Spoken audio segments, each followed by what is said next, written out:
Assalamualaikum warahmatullahi wabarakatuh. Waalaikumsalam warahmatullahi wabarakatuh. Selamat pagi, salam sejahtera untuk kita semua.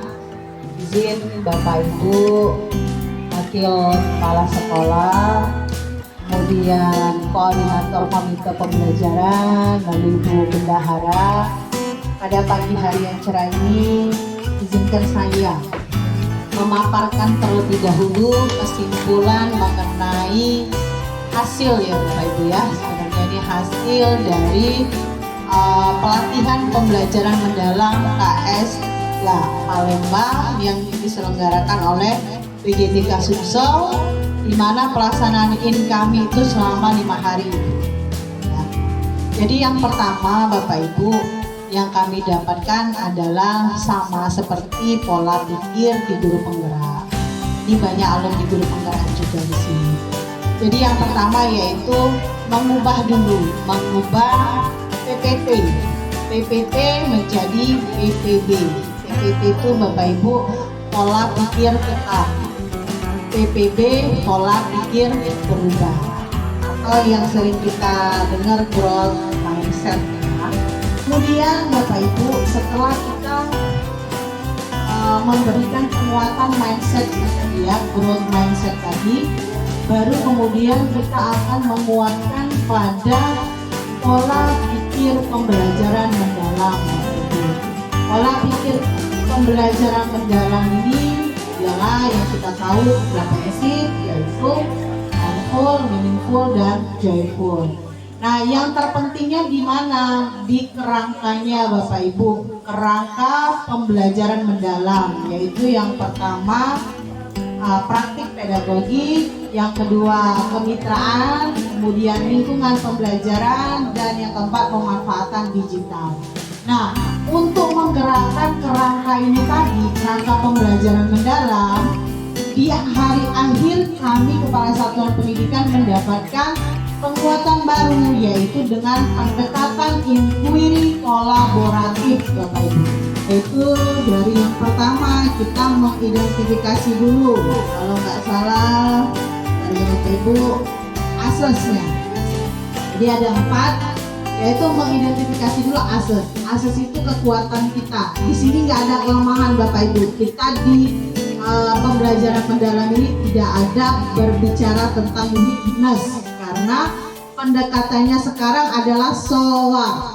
Kemarin ya Mbak ya, kata saya strength, kemudian O-nya adalah opportunity, kesempatan, A-nya adalah apa ya, application, kemudian R-nya adalah langsung ke result, hasil. Jadi sekarang namanya udah SOA. Kalau dulu metode yang kita gunakan SWOT, sekarang SOA. Tidak ada kelemahan karena kita sudah berpola pikir bertumbuh. Orang yang berpola pikir bertumbuh itu maka orang tersebut tidak akan pantang menyerah. Jadi kelemahan itu adalah kekuatan baginya. Semua pengalaman belajar, berdiskusi di sana, kerangka-kerangka berpikirnya, kerangka-kerangka desain pembelajaran, kerangka-kerangka desain untuk praktek-praktek pedagogik yang inovatif Bapak Ibu. Lalu setelah kita mendesain, di sini implement. Nah, implement ini kalau saya mengambil dari guru penggerak berarti praktik baiknya di sini. Jadi implement itu sudah implementasi dari beberapa kelompok lintas mapel, itu akan mengimplementasikan desain tadi ke praktik baik ke kelasnya masing-masing. Terakhir, dia nggak hanya evaluasi, ini yang membedakan, bahwa di terakhir kita ada yang namanya measure, reflect, and change. Jadi pengukuran, berefleksi, dan mengubah langsung. Nah, jadi di sini poin yang berbedanya juga, kita mengubah langsung. Jadi setelah kita mengukur, mengevaluasi hasil dari praktik baik tadi, berdiskusi bersama, menganalisis data, hasil dari pembelajaran si anak, maka di sini setelahnya kita melakukan refleksi bersama-sama juga dan langsung mengubah. Sebenarnya ini sama aja dengan RTL ya, tinggal lanjutnya. Nah, namun kemarin kami sudah bertanya kepada para fasilitator yang sudah ditandatangani, oke, silakan. Tetapi untuk selanjutnya kita tetap disuruh untuk menyelaraskan PT kita, visi, misi, dan tujuan dari satuan pendidikan. Hari inilah depan saya adalah bapak-bapak, ibu-ibu kita membuat kerangka berpikirnya dulu, kemudian nanti akan kita buat rencananya, baru nanti akan kita action tindakannya dan nanti melihat resultnya dan akan mengevaluasinya. Jadi hari ini Bapak Ibu saya ingin meminta berdiskusi bersama-sama Bapak Ibu Wakil, kemudian koordinator komite pembelajaran untuk mengevaluasi dulu nih apa visi misi kita yang sudah ada. Bagaimana kita akan menyelaraskan visi misi tadi dengan pembelajaran mendalam, dan poin akhirnya finalnya kita akan ke 8 dimensi profil kelulusan Bapak Ibu. Baik, terima kasih kepada Ibu Kepala Sekolah. Mungkin sekedar mengingatkan saja bahwa di KSP kemarin visi misi kita itu adalah terwujudnya generasi Intek. Intek itu adalah iman, prestasi, teknologi, dan berkebinekaan. Nah, ini kemarin memang karena seperti yang Ibu Kepala Sekolah tadi bilang bahwa KSP kita sudah ditandatangani, jadi mungkin ini untuk perubahan ke depannya. Nah, untuk masukan, karena ini memang ada yang baru di pendidikan kita. Jadi yang kemarin kita mengenal 8 profil pelajar Pancasila, sekarang diubah itu tidak ada lagi menjadi 8 profil lulusan, di mana 8 itu adalah tetap ada keimanan dan ketakwaan kepada Tuhan Yang Maha Esa. Lalu yang kedua ini agak berbeda, ada kewarganegaraan yang kemarin tidak ada di profil pelajar Pancasila. Yang selanjutnya ada penalaran kritis, ini ada kemarin hampir mirip dengan yang kemarin. Begitu juga yang kreativitas yang keempat. Lalu ada kolaborasi, kemandirian, kesehatan, dan kolaborasi. Kerangka dalam pembelajaran mendalam. Yang pertama praktek pedagogis, terus terang ini masih awam juga Ibu. Praktek pedagogis itu yang bagaimana lingkungan pembelajaran, pemanfaatan digital, dan kemitraan pembelajaran. Mungkin ke praktek pedagogis yang belum ada. Kalau pemanfaatan digital kita sudah ada teknologi di visi misi kita. Sama kemitraan pembelajaran, mungkin itu ke kolaborasi nantinya Ibu. Ini sudah menjelaskan sekilas tentang visi, misi, dan tujuan yang sudah ada di sekolah kita, di satuan pendidikan kita, yaitu IPTEK Bapak Ibu. IPTEK itu beriman, berprestasi, teknologi, dan kebinekaan. Jadi tadi kata Ibu mungkin yang harus kita selaraskan ya Bu ya di kebinekaan mungkin akan kita ambil ke yang mana yang selaras dengan kebinekaan dari 8 dimensi profil lulusan ya Bu. Kemudian yang berbedanya yaitu pada adanya kekeluargaan, komunikasi ya, kolaborasi, dan kesehatan tadi ya Bu. Kewargaan, komunikasi, kesehatan, dan kolaborasi. Jadi kemarin berdasarkan hasil yang kami dapatkan, untuk secara umumnya PM itu kita memakai Socratic question pendekatannya, baru nanti kita ke PJBL untuk menggerakkan berpikir kritis yang akhirnya nanti dia ke kreativitas, ide-ide yang orisinil Bu. Lalu untuk pemanfaatan digital, oke, benar sekali kata Ibu tadi, kita sudah memanfaatkan pemanfaatan digital walaupun masih minim ya Bu ya, karena kita kekurangan seperti laptop gitu, wifi kita juga baru beberapa titik yang ada di satuan pendidikan kita. Dan ini nanti kaitannya dengan Ibu Bendahara, bagaimana pada tahap 2 Ibu atau nanti di tahap berikutnya apakah kita bisa menambah lagi Ibu. Kemudian untuk lingkungan pembelajaran saya rasa lingkungan pembelajaran kita sangat mendukung ya Pak Apis ya. Ini sarana dan prasarana, ini lingkungan pembelajaran sangat mendukung, dan kita bisa memanfaatkan kekuatan kita di lingkungan pembelajaran untuk praktek-praktek, ide-ide praktek pedagogik yang inovatif. Saya sebagai wakil kesiswaan akan memanfaatkan menanyakan bagaimana keadaan siswa kita atau keadaan kita. Kalau untuk prestasi lumayan banyak, Bu. Kita di sini ada ekstrakurikuler, itu ada pramuka. Pramuka kita pernah juara 1, itu yang diadakan di SMK Saperus 1 Semapur. Baik yang putra maupun yang putri kita mendapatkan juara 1. Futsal juga, Bu, banyak kita mendapat piala bergilir. Yang juara 1 itu masih berapa kali kita pertahankan. Terutama silat, Bu. Silat banyak sekali kita yang mendapat juara 1 pra-remaja. Untuk tanding pra-remaja itu banyak kita mendapat juara 1 dan hanya 1 orang perempuan, si Asipa itu mendapat juara 2. Terus ada 1 lagi, karate atas nama Yuda.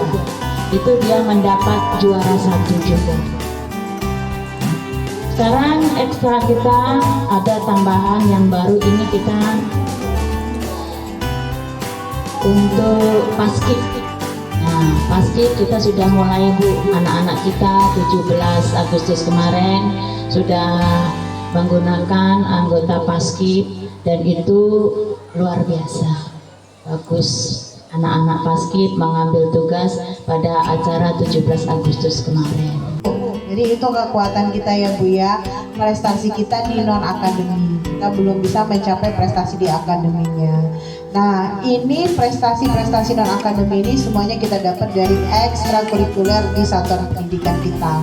Tadi pramuka kita menang di SMK Saperus 1 ya Bu ya, baik putra maupun putri. Futsal juga juara 1, pencaksilat juga juara 1 pra-remaja, karate dapat juara 1. Yang menarik lagi yaitu paskib. Walaupun paskib belum menorehkan prestasi, tetapi dia sudah melakukan pengimbasan di sehari-hari, yaitu dengan cara melakukan praktik baik ya, berbagi. Bagaimana caranya siswa-siswi di setiap kelas itu bisa menjadi perangkat upacara yang baik dan yang tangguh lah ya, yang disiplin. Assalamualaikum warahmatullahi wabarakatuh. Terima kasih Bu atas kesempatannya untuk menjelaskan kekuatan atau kelebihan yang ada di sekolah kita. Dari segi lingkungan Bu, kita itu banyak lahan sangat luas Bu. Kemudian ada lingkungan kolam, kemudian juga untuk taman. Jadi dari 3 kekuatan itu mungkin kita bisa menyelaraskan dengan profil lulusan dari 8 dimensi itu Bu, mungkin dari kemandirian dan kreativitas. Nah, Ibu sudah tahu juga bahwa di kolam kita juga sudah membuat kolam lele Bu, yang menghasilkan juga sudah kita nikmati bersama-sama dari hasil itu.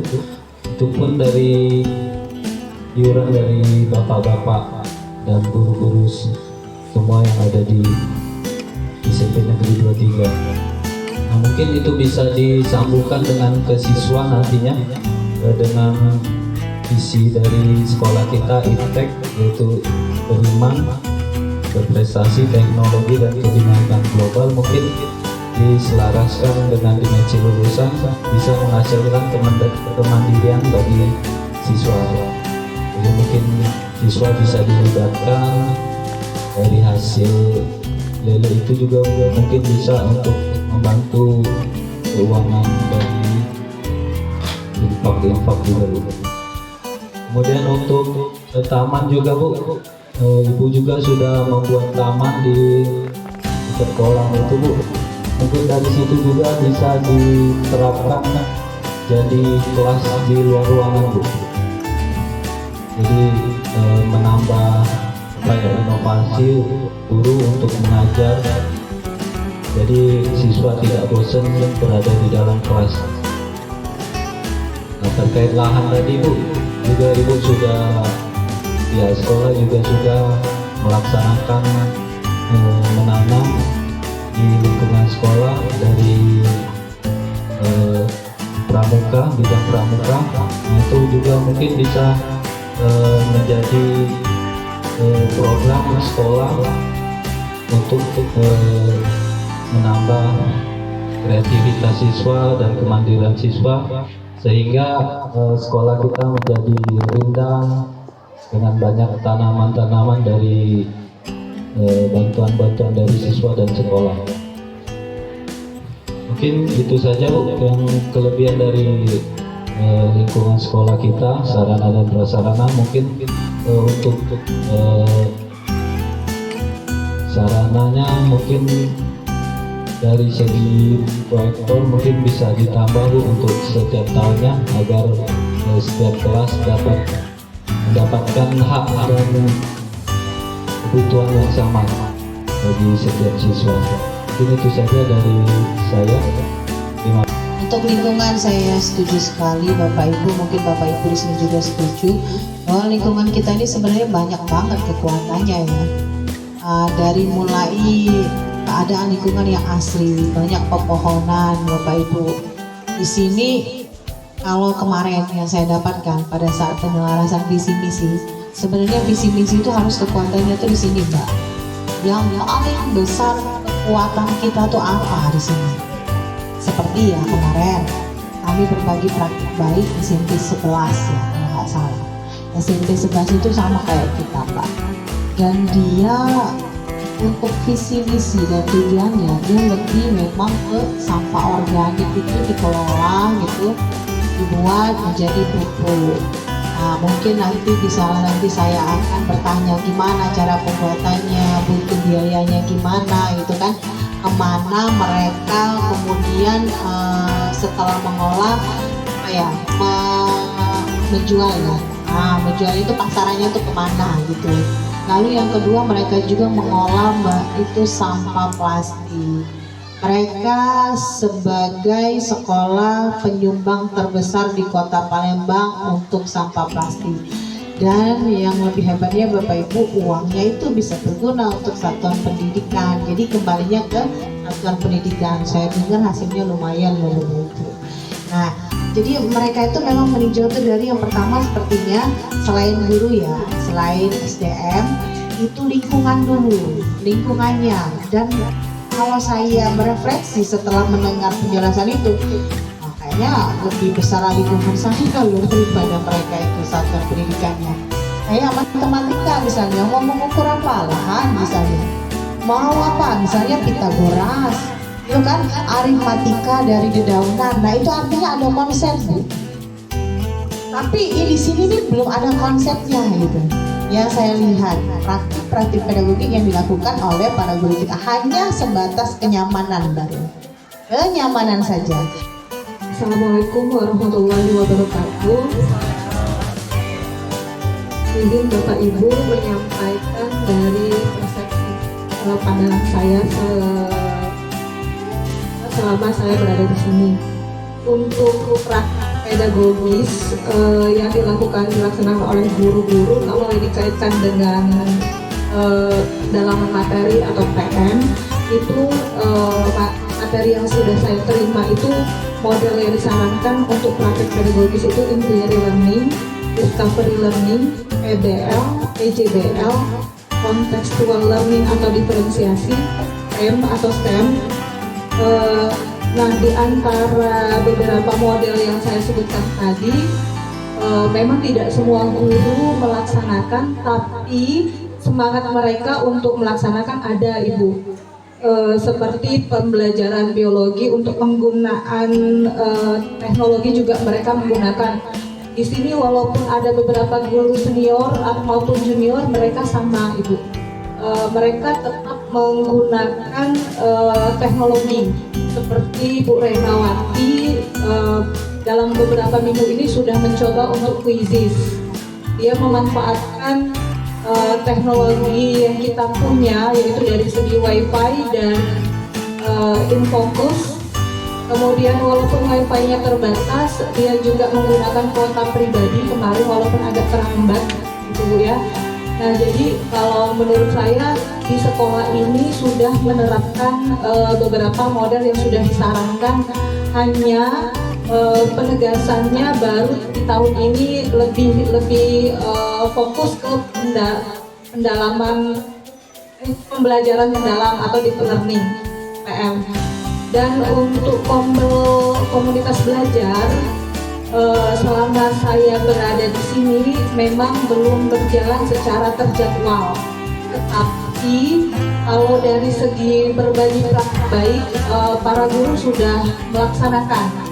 Seperti mereka yang sudah atau baru selesai PPG, mereka mengadakan diskusi secara langsung maupun tidak langsung. Kita bisa memanfaatkan hari belajar guru, di mana kita juga kita pembelajarannya full day Senin sampai Jumat. Mungkin nanti ke depan bisa dibuat untuk hari belajar guru terjadwal, mungkin bisa per mapel atau kalau memang materinya untuk semua guru memang secara umum bisa seluruh guru nanti disesuaikan kalau memang disepakati bersama. Pertama, yang sudah kita dapatkan kesimpulan dari SDM kita, dari garda terdepan kita guru, bahwa semua guru kita sebenarnya beberapa mereka sudah melakukan transformasi PPT ke PPP. Artinya sedikit demi sedikit pola pikir tertentu sudah berubah menjadi pola pikir bertumbuh, dengan terbuktinya tadi beberapa guru kita sudah melakukan beberapa pendekatan yang disarankan oleh pembelajaran mendalam. Waktu bersama Ibu Komite Pembelajaran Koordinator ya, melibatkan juga anggota-anggotanya, merancang kapan jadwal pembelajarannya Bu. Mungkin hari belajar guru itu berapa jam sih Bu?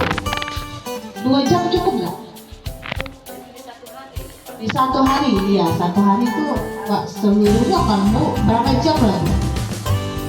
Misal pukul 8 sampai pukul berapa gitu di hari Sabtu itu, yang nggak terlalu mengganggu jam mereka gitu, karena Sabtu libur kita kan. Ya nanti kesepakatan aja ya Bu ya, saya pengen memang Bu di situ berbagi praktik baik. Jadi Bu, kita bisa menyebarkan virus sebenarnya di hari belajar guru. Jadi tidak ada guru itu yang menyerah, tidak ada guru yang menyerah. Jadi saling menguatkan. Yang satu mungkin pada saat dia melakukan inquiry learning, misalnya pembelajaran ini dia nggak berhasil, tapi kan ada nanti guru lain yang menyatakan bahwa dia berhasil gitu. Jadi saling menggenggam kita, saling menguatkan. Jadi saya minta yang betul Bu, memang hari belajar guru itu kita buat jadwal betul dan ada planningnya. Kemitraan pembelajaran itu nggak mulu-mulu kita eksternal. Nggak usah mulu, nggak usah terlalu tinggi. Kita mau melibatkan boleh ya, tapi jangan terlalu tinggi kita untuk melibatkan eksternal, karena eksternal mungkin kita akan membutuhkan biaya. Nah, kita keterbatasan biaya. Kemitraan itu yang paling utama Bu adalah guru dan murid. Nah, inilah yang saya menarik sekali kemarin, saya sudah sedikit sharing dengan Wakur. Ada perencanaan pembelajaran interdisipliner. Nah, ini yang baru saya dapatkan kemarin. Jadi itu interdisipliner itu Bu boleh dan jaraknya lintas mapel.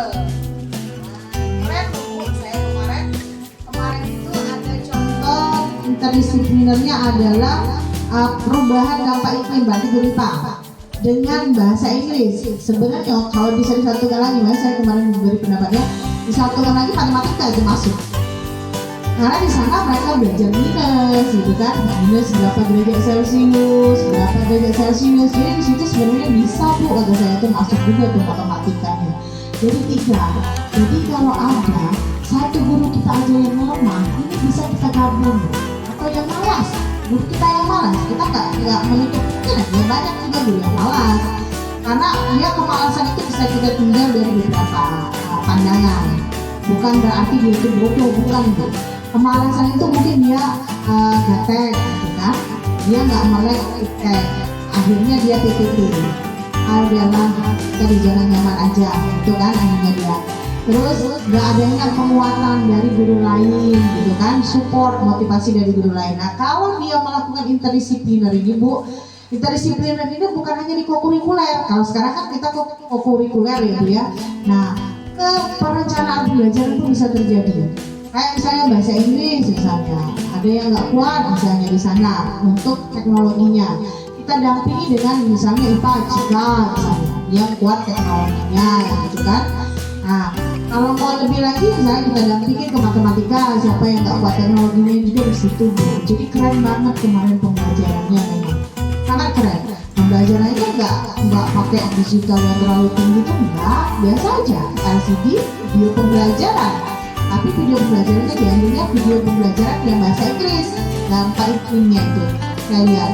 Nah di situ guru bahasa Inggris lah yang menjelaskan. Nah, akhirnya kan semua potensi bakat minat yang ada dulu itu tergali semua gitu, dan anak juga disampaikan mereka merasa apa tadi? Playful, mengembirakan kan Bu? Kondisi mereka aman, tenang, nyaman ya kan? Dari pembelajaran yang dilakukan oleh 3 lintas disiplin tadi. Nah itu Bu, itu penemuan baru saya. Dan sepertinya itu menarik Bu, dan itu sering terjadi di luar negeri. Jadi pada hari Jumat juga kita akan membuat suatu produk kegiatan. Nah, produk kegiatannya apa? Kalau dulu kan aku ingat ya dulu lantai, produk guru penggerak, jalan santai yang sudah kita praktekkan juga sampai sekarang. Lalu produk Pramonita, majalah dinding digital Bu ya, majalah dinding digital juga sudah kita praktekkan. Nah Bu Wakum, itu juga yang harus kita lakukan sekarang. Ibu kemarin pakai apa barcode ya Bu ya, nah itu juga nanti akan kita lakukan Bu, di kegiatan kita juga akan kita sisipkan itu. Baiklah, sekarang kita dengar dari segi bendahara, keuangan. Ibu bendahara, dari hasil semua yang kita dapatkan, yang mana yang bisa Ibu simpulkan, yang bisa kita menggunakan biaya nantinya Bu?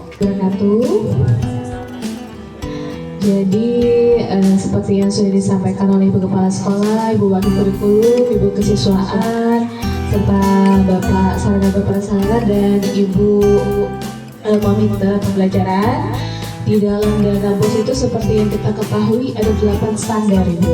Yang pertama ada standar kompetensi lulusan, kedua standar isi, ketiga standar proses, keempat pengembangan pendidik dan tenaga kependidikan, yang kelima pengembangan sarana dan prasarana sekolah, keenam pengembangan standar pengelolaan, dan ketujuh standar pembiayaan, ke-8 pengembangan dan implementasi sistem penilaian. Jadi dari 8 standar itu nanti di dalam aplikasi atas itu sudah dibagi Bu.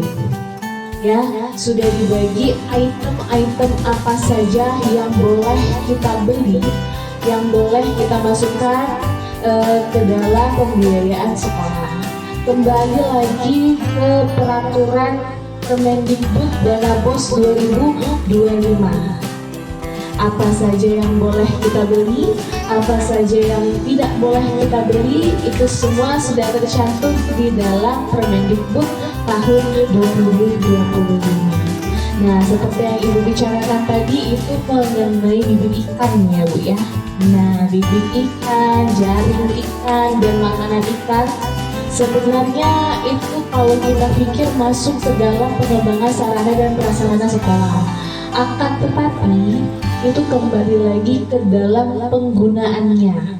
Seperti yang kita ketahui bahwasannya penggunaan dana BOS itu adalah untuk kegiatan penunjang kegiatan sekolah.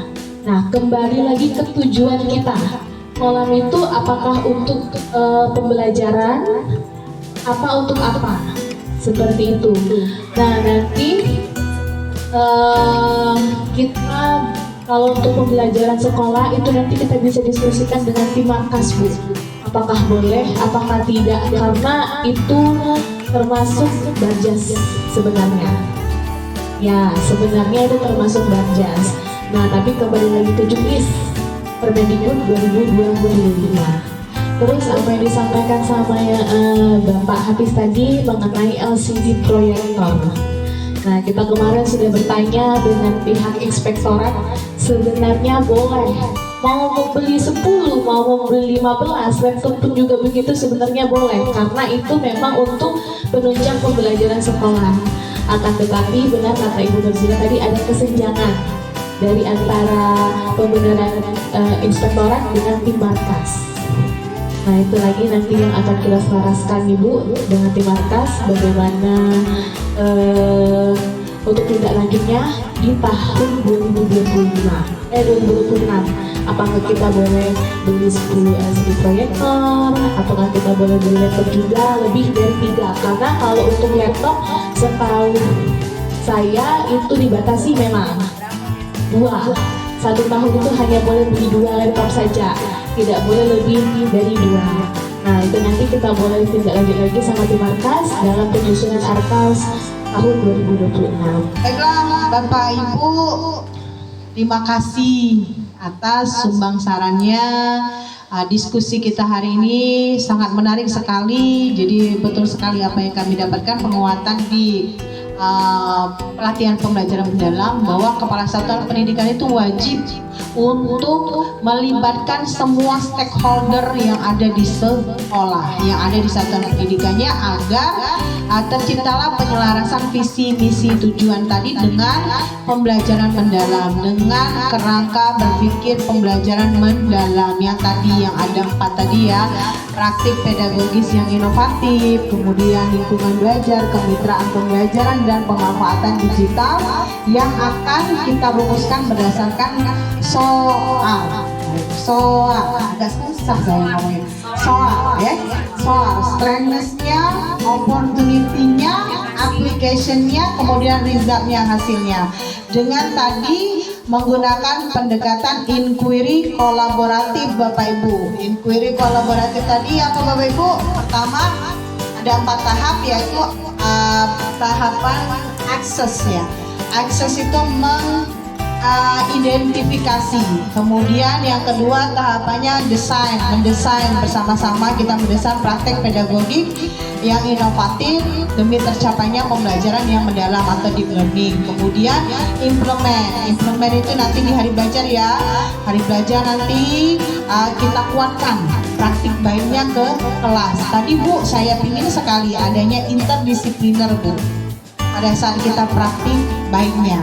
Lalu kemudian baru yang terakhir adalah measure, reflect, and change Bu ya. Menilai, mengukur, di situ kita hasilnya, kemudian berefleksi, dan kita mengubah apa yang hal-hal yang harus kita lakukan untuk tindak lanjut berikutnya. Dan itu juga mungkin akan kita laksanakan di hari belajar guru ya Bu ya. Terima kasih Bapak Ibu atas waktunya, atas sarannya, sumbangsinya, atas diskusinya. Kalau saya ada salah kata, saya mohon maaf. Kepada Allah saya mohon ampun. Saya tutup dengan wabillahi taufiq wal hidayah. Wassalamualaikum warahmatullahi wabarakatuh. Selamat pagi, salam sejahtera untuk kita semua.